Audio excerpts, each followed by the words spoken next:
Hi everybody, this is the Skin Saint and I'm so excited to talk to you about new ways we can help our thinning hair. If you are not bald and you don't want to go through surgery and you have thinning hair and you haven't been able to help it through maybe topical products like shampoos, there are great innovations that are natural for you that you can see results very quickly.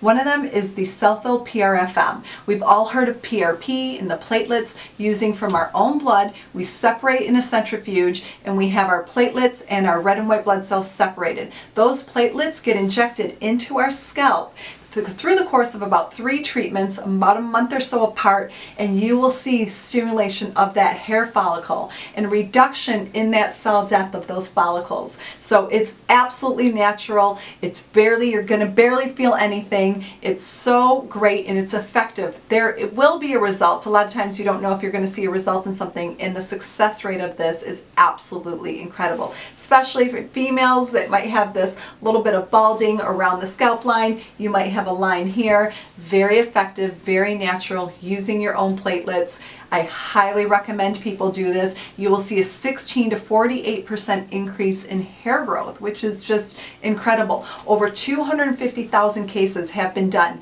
safely and effectively to show the effectiveness of this treatment. I hope you get a chance to experience this. You don't have to live with thinning hair. We can talk to you about all your options. Hope you come and see us.